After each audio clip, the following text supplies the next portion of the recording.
Welcome to the Sales SOS podcast, where we answer your sales distress calls.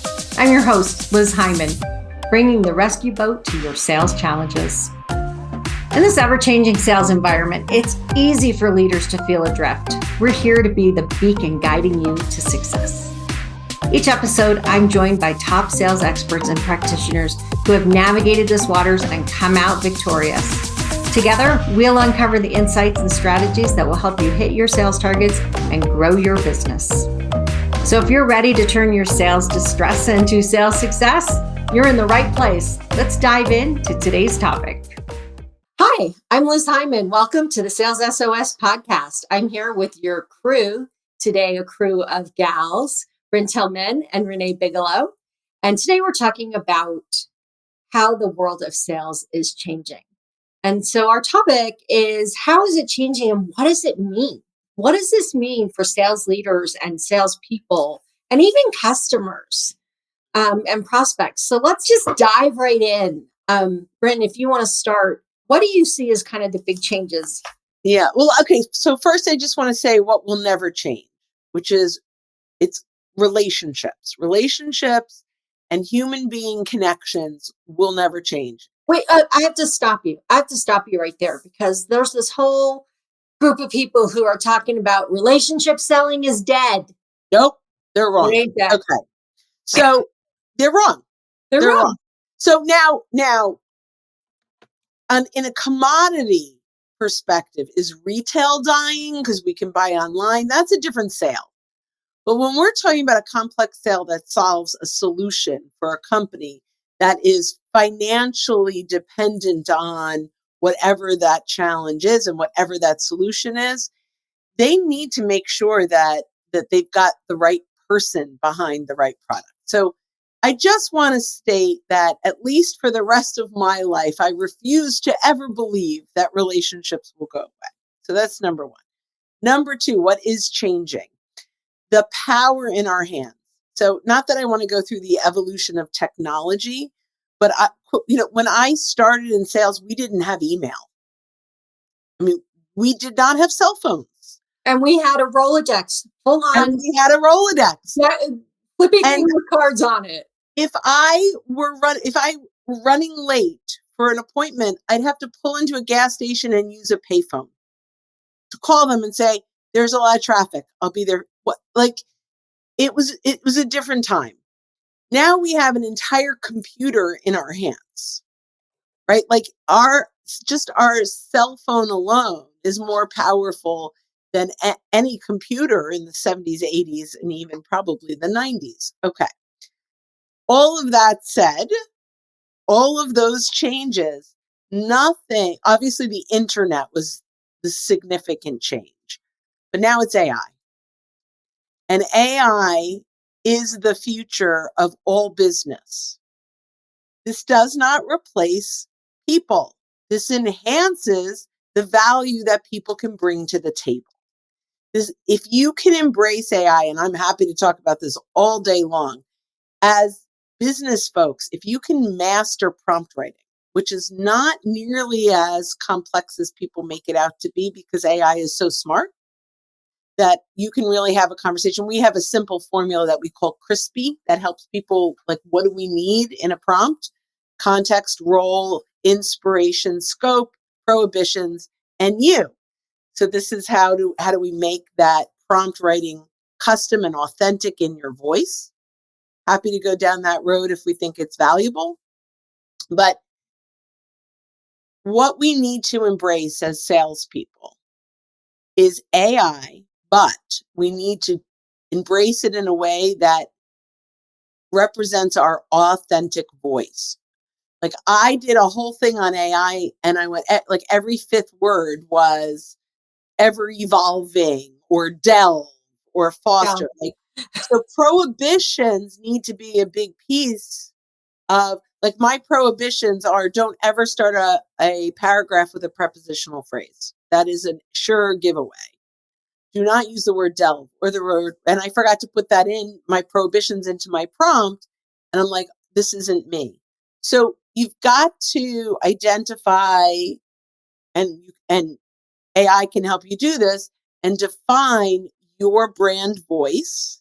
That includes how you sound, how you want to sound, how you want to come across, but also what you don't want to say and what you don't want in there. And once you can truly grab that persona, your persona, you can embrace AI in a way that will make you more efficient, more strategic, and more marketable.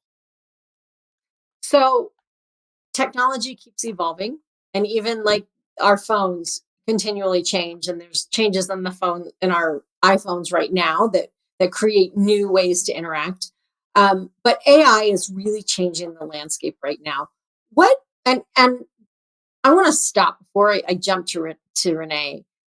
If you want more help with prompt writing, and I know we don't usually do this, but Brynne has this amazing new tool, which I always remember. It's prompt. It's Say Ask SSM. SSL. Ask SSL, and we'll try and put that in the notes. But it's an amazing tool to help you write better prompts so that you can use the AI effectively. We do have a book coming out called. Yeah, we do have a book that's coming out in the next month and a half called Prompt Writing Made Easy. And we are like revealing it, and I'm happy to talk about any of it.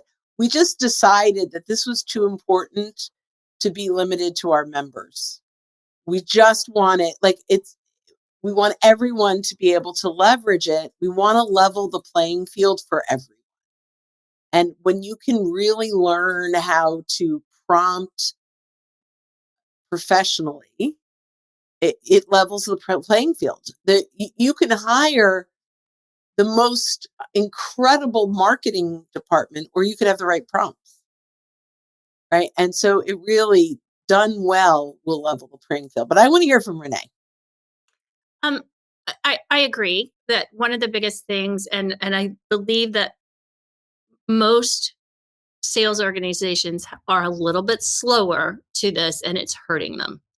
And so I do believe that AI is the biggest change right now of what's happening. And I will defend what I'm saying about why it's hurting them. And I'm going to take us from an inside perspective to an outside perspective. And that is what's happening in the market and what are buyers doing. And what we're seeing is, and Brynne sort of kind of took us on a walk throughout her career of this evolution from the sales perspective, but we've seen an evolution of going from a much more sales-driven journey and go to market, sales-driven market, right, to a buyer-driven market. And with all of these technological advances, that part is probably not that shocking for people, right? But with each of the technological advances, we are enabling that buyer to go further and further on that buyer journey without ever interacting with sales. So just to kind of set the stage, before generative AI ever hit the stage, before it ever became a publicly available tool, we already had seen a ton of research that said up to 70% of the buyer's journey is happening before anyone ever talks to sales, right? What's different now with AI is I'm just going to use our top go-to-market tool of our website and the internet, right? Most, particularly in B2B, most websites that you're going to get to, if you look in their traffic, you will see that direct traffic and search traffic are your top two channels, right? Indirect traffic, you will see lots of things that kind of fall into that category. It's kind of in some ways a bucket for things, right? In search, it's also a bucket for things because a lot of people do like navigational search keywords where they're just typing the name of your company, but they aren't typing .com. So Google's redirecting, that counts as search, right? You'll see a lot of branded keywords where people are just kind of searching for some version of your name, misspelling it, whatever, right? You'll see all those. And then you see informational things that, you've elevated some content and you've got in front of them. In each of those scenarios, what we have had is a one-turn kind of conversation, right? You go to Google, you enter something, you get a website, you go to it, you go back to Google, you restart your journey and ask another question, right? Over the last 10 years, we've had something that is the evolution of zero-click searches, where Google is just surfacing more and more information or redirecting into their own properties for that information, which has resulted in less traffic. I want to be clear, that does not always mean less sales, right? So in a zero-click search, you are question, answer, never going off to a site. In AI, the big shift that is the next turn on the evolution of the buyer journey is you have the opportunity to do a multi-turn conversation and educate yourself about something. So you go deeper and deeper down your buyer's journey without ever hitting restart. Now that is fantastic for the user because you can get much more contextual, much more personalized. You can really get into what you're trying to figure out. Many of you will probably have had a chat where you can go into AI and you ask like 3 or 4 questions and the AI goes, now I see what you want. Here's what I would suggest, right? Because it's getting that context for that multi-turn conversation. These are important things to understand when it comes to sales. Your buyers are going to be doing a lot more research before you ever get a chance to talk to them. So all those lovely, beautiful sales materials we have and sales enablement materials that we have in a folder in a drive are not doing you one bit of good because they aren't in those conversations, right? Our websites are not structured for the kind of information retrieval that we need to expect when an agent or a bot is going to the site. We have one bot we know and love or know and hate, depending on where you are, and that's the Google bot. And we've structured a lot of things for that. And there's a lot of good practices around that, what's traditionally called SEO, that can help us structure things for humans and bots. So we got to move more of that information up front. And the other way that this impacts sales is you're likely going to get a cohort of buyers coming in that are way more educated, but there's a likelihood that they haven't learned the things that you would traditionally have told them as they got more educated. So you're going to have to figure out where they have taken that. Humans are hardwired for agency. We take over the wheel at some point, right? Anthropologically, sociology, like we like to express agency and we want to take over the wheel. We won't have anywhere near as much of an insight into how much of that journey they have already gone on and where they've taken over the wheel. So we have to be really prepared to fill those gaps and make sure they have the correct information, but also be prepared to not look for misleading metrics. Like we may not see the same number of people are used to like MQLs to SQLs or website traffic, right? What we're going to likely see is a lot more people coming ready to purchase. And that's going to change the sales conversations too. But you have to figure out what they might have missed on that journey where they were self-reliant and working with a research assistant or on AI. So my number one thing that I keep telling clients is you got to make everything more transparent. We've already been on this evolution, right? Where people have, I know the two of you are going to nod when I say this. So like, I don't want to put that on the website. I'd rather them talk to sales. How many times do you hear that? Like, I don't want to put that out there. I'd rather them talk to sales. They're just going to move on to where they can find the information if you don't put it out there. Now it's going to be even more impersonal. Their bot or their agent or the live retrieval inside of AI will just move on to where they can find that information. So it's a huge shift in the buyer journey right now. And I think that it's being missed how how that will interact with sales, right? Like something like 60% of searches inside of Google, 60% are already zero-click searches. And that doesn't count another 21% that go back into a Google ecosystem, or the people who go to a site and come back and go to a site and come back. So, I mean, we're talking about massive numbers right now. It's very hard for people still think it's science fiction, I think, particularly in sales, because it is such a human, it's probably the most human department in a company, aside from maybe human resources, right? So I think it feels very science fiction-y, but it's real and it's out there. And this is just so misunderstood how much it's already impacting the journey. Okay, so let's back way up. So as a salesperson or as a leader of a company, there's a couple of things that are true that we need to build into our thinking. So one is that technology has changed the way buyers and sellers interact. So this is from the use of cell phones. This is the idea that when I dial the phone or when I look at the phone, it tells me if it's spam, which it isn't always right, but it tells me if it's spam. And so I'm not going to pick up the phone, or maybe I just wait to see who it is and if they leave a message. And if they don't leave a message, I don't worry about it. And now, but salespeople aren't leaving a message because they don't want the person to know that they're calling. So we have this problem where we can't effectively use the phones.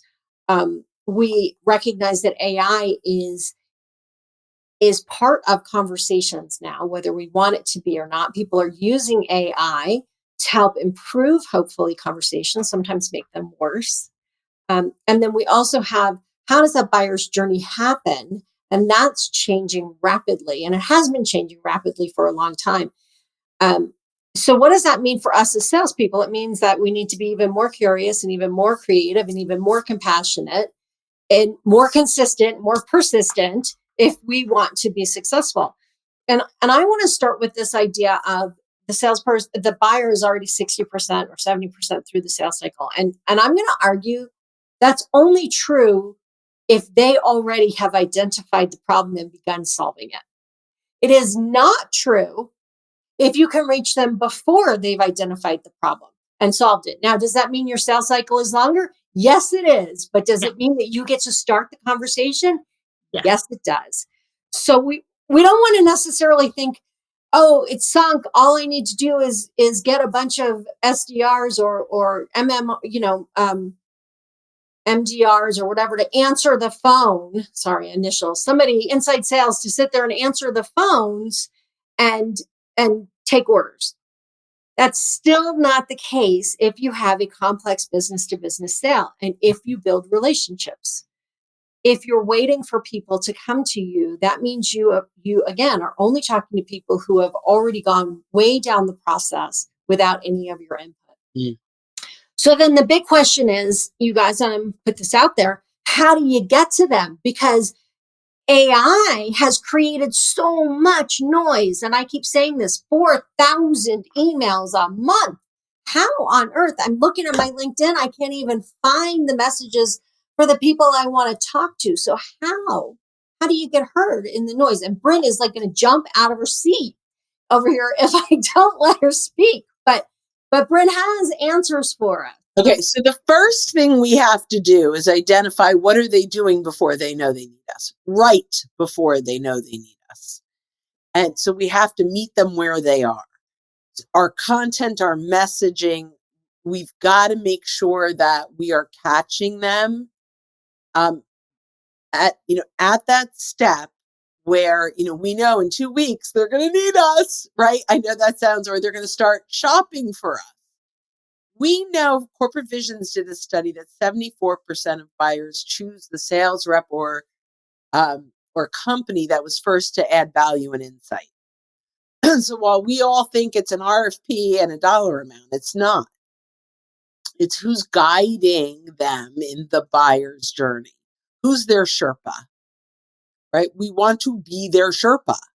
We want to get them at the bottom of the mountain when they're looking up going, not sure if I want to scale that mountain, right? That's where we want them. And we want to have the conversation and we want to make them feel comfortable. And we want to make sure that they know that our only goal is to help them decide if scaling the mountain makes sense. I'm not going to talk about how I'm going to get you there and what we're going to do at every plateau. All I'm here to do is help you to figure out if the mountain is for you. And when we can play that role, we are a trusted advisor, not a salesperson. And this is where we say, and I no matter what you take from anything I say, I think this is the most important thing, which is detach from what that prospect is worth to you and attach to what you are worth to that prospect. We have to show up as a trusted advisor and earn the right to get the business if in fact there's a need. Well, and I think what's really important, hang on one second, Renee, because I know you've got an answer. I think what's really important is that a lot of times as technology changes and there are so many opportunities for solutions out there, people, don't even know there's a solution. Like when I talk to people about, you don't have to live with the chaos that sales is. You can make it less chaotic. They don't even know that's an option. They just assume it has to be that way. So the first thing is they may not even know that there's a solution to the problem. So they may be living with problems they have no idea that are solvable. And often they get to the point where they're like, there's got to be an answer for this. There's a certain kind of app I've been looking for quite a while. And I keep saying, there's got to be one out there. There's got to be something out there that already does this. And I can't find it. So we've got those two things happening where people are really pre-research and pre-deciding because they either don't realize there's a solution or they can't find what they're looking for in all the noise. So I think as salespeople, we have to remember that's happening and start thinking about how to get there.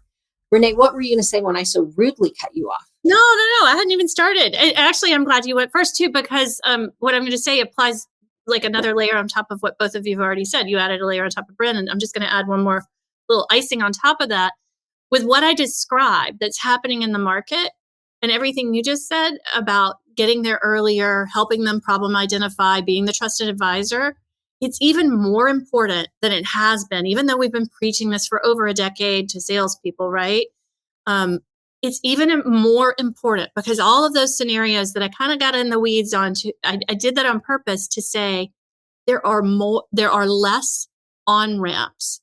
It's very likely that there will be less on-ramps in this world where there's a multi-turn conversation because you aren't restarting every time. Every time you like figure one thing out, look at a website, go back to Google, ask another question, there is an on-ramp for many people to enter that conversation via content or a link, right? Or, land on some thought leadership somewhere and try and understand. So you're looking at a variety of sources. Now, AI may give us more of those on-ramps by giving a variety of sources and so forth, but it's not a guarantee.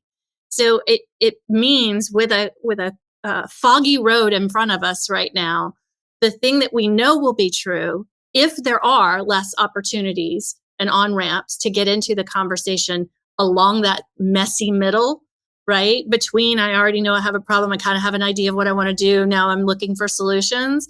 That messy middle area is really, really foggy right now. Always has been, but it's worse now. So if we do get up there earlier, like Brynne was saying, and you were talking about as well too, Liz, like just being that trusted advisor, making people problem aware, getting salespeople to share the thoughts that they share in a meeting to a broader audience so that networks of people see it, right? All of those things, then we can ensure that we're part of that messy middle journey instead of not showing up in one of those on-ramps that we've been used to if it disappears. Yeah, absolutely. Absolutely. It is interesting. So if you start looking up something, say in ChatGPT or some other iterative AI tool, you miss a whole bunch of things because it hasn't found them or pulled them. And then when you tell it about that, it's like, oh yeah, I knew about that. I just didn't think to mention it. So as we're using these tools, one of the things as buyers that we need to remember is that we may be missing important things when we go that route. And as sellers, we need to figure out how do we become part of that conversation, which isn't easy. And it's one of the things that I'm finding more and more of my clients are saying, I don't know how to prospect. My team doesn't know how to prospect. What we've always done doesn't work. We don't know how to do this. We can't just show up because they don't let people in the door since COVID. We can't call because nobody answers the phone. People get too many emails, they don't read them. Our LinkedIn inbox is now crammed with junk that we don't want to look at. So where and how do we then get in front of our client? I think one of the biggest, I'm going to tee Brynne up right here. I think one of the biggest things we need to be doing is having conversations, whether they're virtual, on social, or in person, having lots of conversations with people, listening to their problems and sharing what we think is something that's helpful, right? All the time. And I think that is the new form of prospecting, because when you talk about it, you are creating the triggers that we're waiting for other people to have, right? Well, I'm going to start with something that literally happened to me today that is very broken. And then I'm going to talk about how I think we can fix it. So a JV partner of that has been in my sphere for a long time. I like her and trust her very much. Sent out an email about her friend who has a wonderful program for high ticket coaching people. And if I were interested, they were offering a free strategy session. So because I love her, I don't know the other company. I said, sure. I went, I scheduled, and it went on my schedule and it said discovery call. So I emailed the guy, Zach, and I said, is this a strategy call or a discovery call? Oh, it's strategy. Okay, great. I get on the call. He's like, oh, you're from Pennsylvania. I'm like, no, you didn't look at my phone number, might be Pennsylvania, but you didn't look at my LinkedIn profile, but that's okay. So I am like, no, okay. So small talk. And he goes, all right, well, I don't want to take up too much of your time. Let's figure out if you're a fit for this. And I went, wait, I got angry. I don't get angry. I'm not an angry person. Liz, you've known me a very long time. I don't get angry. I got really angry because, first of all, my friend said, go schedule. When I scheduled, I said, is this a discovery call or a strategy? So I said, he's like, well, it's a strategy call to see if we can help you. And I'm literally feeling nauseous. So I immediately, he's like, well, we're going to end this call now. Nothing personal. Now, quite honestly, I could have been a great fit, but he had to earn the right to pitch me. And that is the big difference in today's world. We have to earn the right. We have to bring enough value that the buyer says, I want more of this and I'm willing to pay for it. And in a world where we can find 70% of whatever we're looking for in the buyer's journey online, we need to get more value in that initial call. So, I emailed and she's, I am so very sorry. I'm embarrassed. I'm going to bring it up to them because I really thought it was a strategy call. Now, had that been a strategy call, so if he said to me, so what's your high ticket item and where are you struggling? And I told him, and he gave me 3 or 4 tips that I haven't thought about, I might have said, you know what? This is worth exploring.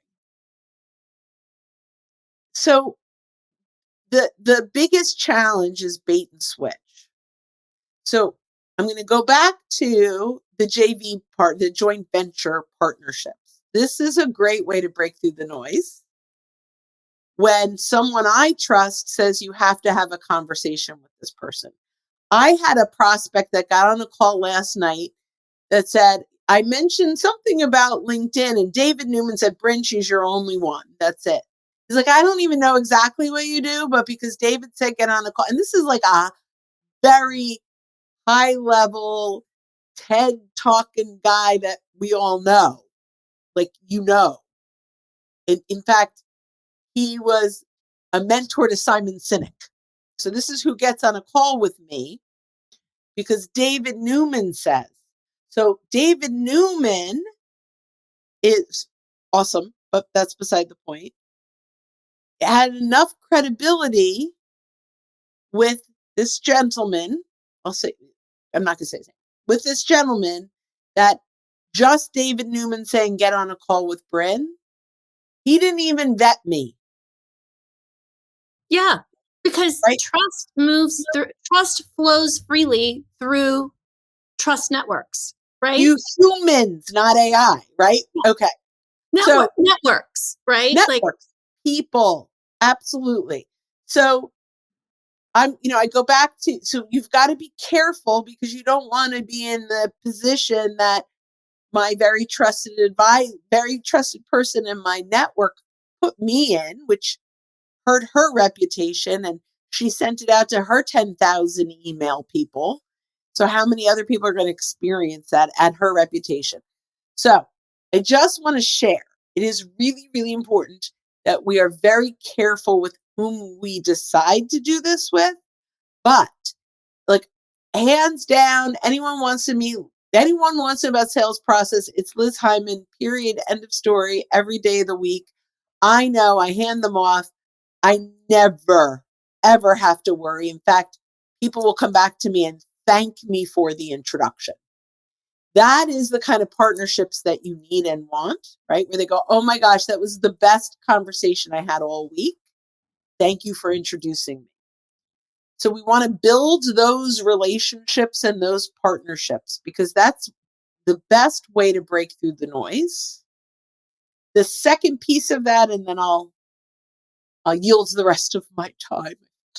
So the second piece of that is Congresswoman from. Right, that's what I felt like. It felt really important. Is now that we have those relationships, we can't rely on them to think of us all the time. So now we open up our LinkedIn connections to one another and bring lists and say, okay, Brynne, here are all the people you know. Liz, here are all the people you know, which we really need to do. And make those strategic introductions based on that connection and those relationships. That's how you break through the noise. But you've got to do it right and with the right people. Yeah, absolutely. Renee, what have you got? Anything for us before we wrap this up? I think I'll just kind of go back to what we've talked about in the beginning about what's changing and what can you do. But, I think we've clearly established what's changing in the journey, what's changing on the sales side. I think a couple things that, again, I'll recommend to do are all those lovingly crafted, where you've sweated over what to say, proposals, sales enablement materials, scripts you've given to your salespeople, playbooks that you've built. You really need to mine all of that, which is even call recordings, and if you have demos and you're recording those demos, any of those things, you need to mine all of that, which would be kind of living in your organization as unstructured data. Brainstorm with your team, figure out what all of those are, figure out how you can put a little structure around it so that it's easier to categorize, reduces AI hallucinations, things like that, and then get it out there for your team to use, for them to share, for them to reference, for them to easily grab. If you have all your case studies published on your website, not in some folder in your sales drive, then and you categorize them, the next time your sales team is trying to put together a presentation, they can easily go in and search by category which case study is appropriate, find a review, find a customer testimonial. It takes them less time. You're improving your operational efficiency. You're making it easy for AI to get things right, because the only way to control your story is to tell it completely, right? You're getting more out there. You're giving it some structure so it's clearly labeled what it is. And then you are serving your buyers who are doing their own self-serve education before they get to you even better. And I think that is like a table stakes for whatever other shiny object we're going to adapt. If we want to add a chat bot to our site and whatever all these other things we want to do, we need that stuff done. And that work isn't getting done in many places. So I think it's critical. Yeah, I think that's a great place to wrap up. The world is changing. The way we interact is changing. And that means that as sellers, and as, people who are leading a sales team or an organization, we need to think about how to engage differently. But let's go back to the things that Brynne said earlier. Relationships still matter. Trust still matters. Building credibility still matters. Having sincere conversations where you're curious and helpful. Being the kind of salesperson that is not so desperate for the sale that they will try to manipulate and coerce someone into buying, but instead be able to say, hey, this isn't the right time, or this isn't the right solution. Let me help you find who is and what is. In fact, I'm in the middle of that right now with somebody who was referred to me, and I'm now trying to figure out how to connect her with the people who can actually do what she wants. Like, this is the kind of selling that we need to do. And we need to be consistently being out there, filling the top of our funnel. So those things still have to happen. We just have to do it using the technology that's available to us now. So I want to thank everybody for joining us in this first discussion about the future of sales and what's changing and what's staying the same. And our next conversation is going to be about hiring the right salespeople with the right skill set. So join us there. And that's a wrap of this episode of the Sales SOS podcast. A huge thank you to our experts for throwing us a lifeline with their insights. We hope today's episode has equipped you to navigate the sales seas with confidence. Never miss an episode. Subscribe to the Sales SOS podcast on your favorite platform. If you have questions, comments, or topics you'd like us to explore, join us live on LinkedIn every second Friday, or share your questions on YouTube or LinkedIn. Until next time, keep sailing towards those sales goals. I'm Liz Heiman, your captain here at the Sales SOS podcast, saying smooth sailing and successful selling.